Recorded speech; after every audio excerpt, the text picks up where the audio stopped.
నమస్తే అండి. నమస్తే. మార్కాపురం బస్సు ప్రమాదం. 13 మంది చనిపోయారు. ఇప్పటి వరకు మనం ఈ వీడియో చేసే టైంకి ఉన్న లెక్కలు 26 మంది గాయపడ్డారు. తప్పు అని ఎవరిని నిందించాలా? వాళ్ళకి దేవుడు కర్మ అలానే రాసి పెట్టాడు. అలానే మంటల్లో కాలిపోయే పరిస్థితి దేవుడు అంటారు కదా, మన విధి రాత అని. అలా రాసి పెట్టాడా? పూర్వజన్మ కర్మ అలా అనకూడదండి. ఎందుకంటే ఏదో సందర్భంలో మీరు, నేను, ఇంకొకరు ఈ వీడియో చూసేవాళ్ళు అందరూ బస్ ఎక్కుతాం. ప్రైవేట్ బస్సు ఎక్కకుండా ఎవరికి జరుగుతుంది చెప్పండి? పోనీ ఆర్టీసీ బస్సు ఎక్కుదామా అంటే ఆర్టీసీ బస్సులో ప్రమాదాలు జరగట్లేదా? కాకపోతే లెక్కలు తీస్తే ఆర్టీసీ బస్సుల్లో ప్రమాదాలు చాలా తక్కువ జరుగుతాయి. ఇప్పటి వరకు జరిగిన డేటా ప్రకారం మనం చూస్తే ఆర్టీసీ బస్సులోనే తక్కువ. కానీ ఈ ప్రైవేట్ ఆపరేటర్లు ఎక్కువ. ప్రైవేటు అంటే చాలు, వ్యాపారము అంటే చాలు లాభాపేక్ష ఉంటుంది. అక్కడ మనుషుల యొక్క భద్రత అది వాళ్ళకి సంబంధం లేదు. ఎన్ని ప్రైవేట్ బస్ యాక్సిడెంట్లు చూస్తున్నాము. ఏ బస్సు యాక్సిడెంట్ అన్నా చూడండి, అధికారుల నిర్లక్ష్యం కావచ్చు, లేకపోతే యజమానుల దాహార్తి కావచ్చు, లేకపోతే సిబ్బంది అప్రమత్తత కావచ్చు, వెరసి ప్రమాదాలు జరుగుతున్నాయి.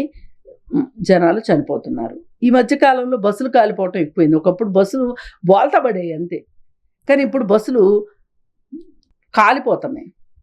ఈ కాలిపోవటానికి ఈ బస్సులు మొత్తం క్లోజ్ అయ్యి ఉండటం ఒకటి, గ్లాసెస్ అన్ని క్లోజ్ అయ్యి ఉండటం, అన్ని ఏసీ బస్సులు అవటం ఒకటి, పైగా దాంట్లో ఒకవేళ ఏదైనా ప్రమాదం జరిగితే బయటపడటానికి వీలు లేకోకుండా కిక్కిరిసి మనుషుల్ని ఎక్కించటం ఒకటి.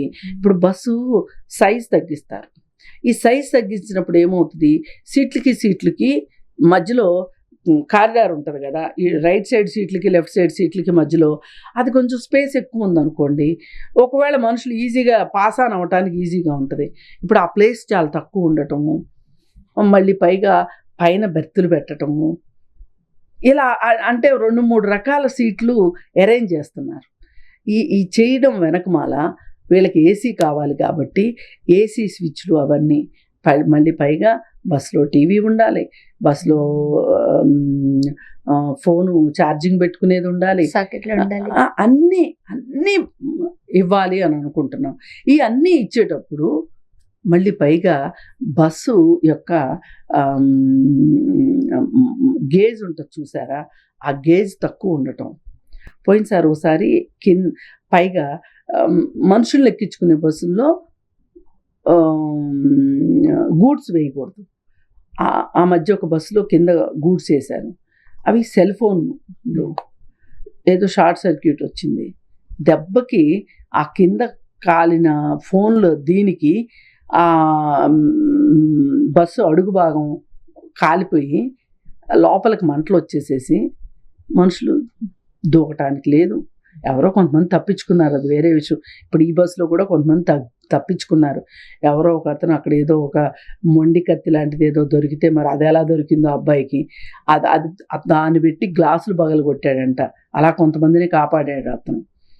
ఎవరెవరో ఇట్లాంటప్పుడు ఆపద్ బాంధవుల్లాగా వస్తుంటారు. కరెక్ట్. ఏది ఏమైనా ప్రైవేటు బస్సులు భద్రత శూన్యం, ప్రమాణాలు పాటించట్లేదు. అలాగే అధికారులు, ఆర్టీఏ అధికారులు కూడా చూసి చూడనట్లు పోవటం. వెరసి ఏం జరుగుతుంది అంటే బస్సులు ఎక్కిన వాళ్ళ ప్రాణాలు, అమాయకుల ప్రాణాలు గాల్లో కలిసిపోతాయి. ఇప్పుడు ఇలాంటి ఇన్సిడెంట్స్ జరిగినప్పుడు అందరూ బయటకు వచ్చేస్తారు, అందరూ మాట్లాడేస్తారు. మళ్ళీ తెల్లారి పొద్దున్నే మళ్ళీ రేపు ఇప్పుడు ఇవాళ సాయంత్రానికి ఒక బస్సు బయలుదేరుతారు కదా, ఎవరు పట్టించుకోరు, పొలోమని ఎక్కేస్తారు.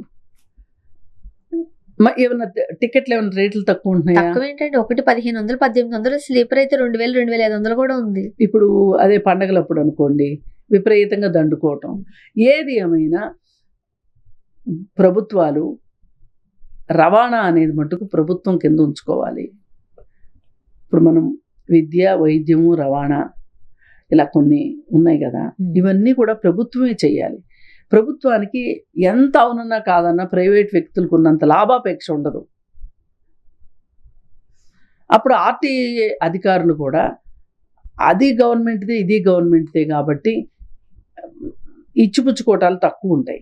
కంపారిటివ్లీ మనం ఆర్టీసీ బస్సుని చూసాం అనుకోండి, పెద్ద హంగులు ఏమీ ఉండవు, ఆర్భాటాలు ఉండవు. కానీ మీరు అన్నట్టుగా పర్సంటేజ్ లిస్ట్ తీస్తే ప్రమాదాల స్థాయి తక్కువ. ఎందుకంటే డ్రైవర్లకి ఉద్యోగ భద్రత ఉంది ఆర్టీసీలో. ఆర్టీసీ బస్సు డ్రైవర్లు మందు దాగి డ్రైవింగ్ చేయటం అనేది ఎక్కడో 100కి 1,000,000. అదే ఈ ప్రైవేట్ బస్సుల్లో డ్రైవర్లలో 60% తాగే ఉంటారు. ప్రమాదం జరగకపోవటం విచిత్రం, జరగడం విచిత్రం కాదు. ప్రైవేట్ బస్సు ఆగి ఉన్న టిప్పర్ని ఢీ కొడతారు, ఆగి ఉన్న ఇంకొక లారీని ఢీ కొడతారు. ఇప్పుడు యాక్సిడెంట్లు జరుగుతాయండి. రోడ్డు అన్నాక యాక్సిడెంట్ జరగకుండా ఉండదు. కానీ ఆ యాక్సిడెంట్ కారణం మానవ తప్పిదం అనుకోండి, మనకి జాగ్రత్త లేదు అనుకోండి, ఆ డ్రైవర్ సరిగ్గా లేడు అనుకోండి, ఎవరు నిందించాలి? అదే వాళ్ళ కర్మ. వాళ్ళకి జీతాలు తక్కువ ఇస్తారు, పైగా హెవీ డ్యూటీలు, వాళ్ళకి రెస్ట్ ఉండదు.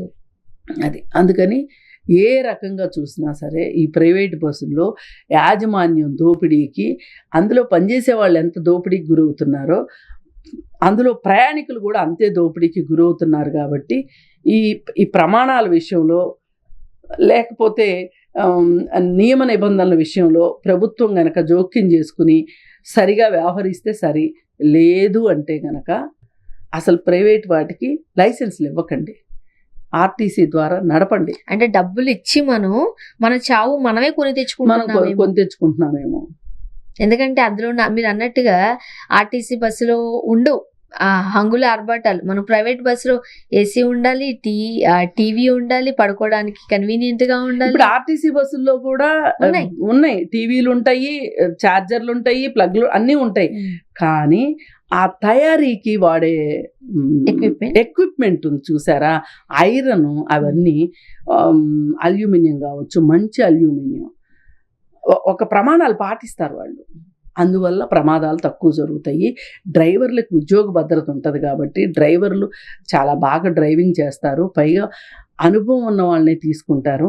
ఇప్పుడు వీళ్ళు ప్రైవేట్ వాళ్ళు ఉన్నారనుకోండి, ఒక డ్రైవర్ సెలవు పెట్టాడు అనుకోండి, వాడి స్థానంలో ఎవడో ఒకటి ముందు బస్ అయితే కదలాలి.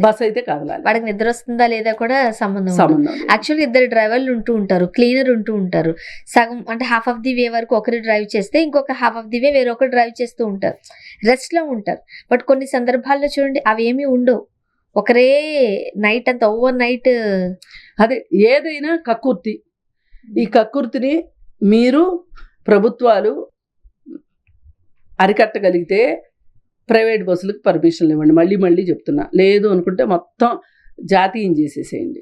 ఇప్పుడు 13 ప్రాణాలని మనమైతే తీసుకురాలేము. అసలు 13 ప్రాణాలు కాదు, ఇక్కడ 13 కుటుంబాలు నాశనం అయిపోయినాయి. ఇప్పుడు ఒక కుటుంబ సభ్యుడు పోతే ఆ కుటుంబంలో పరిస్థితి ఏంటి చెప్పండి? అనుకుంటాం నిజమే, కుటుంబాలు రోడ్డును పడ్డట్టే. 13 కుటుంబాలు రోడ్డును పడ్డాయి. అందులో ఏ తండ్రి ఉన్నారో, ఏ తల్లుందో, ఏ పోషించే కొడుకున్నాడో ఎవరికి తెలుసు? దీనికి మనం ఇంకేం చేయలేమంటారు. అవును, లేదు, ప్రభుత్వం తలుచుకుంటే ప్రైవేట్ వ్యవస్థని తీసేయండి, అన్నీ బాగవుతాయి. Thank you so much. Thank you.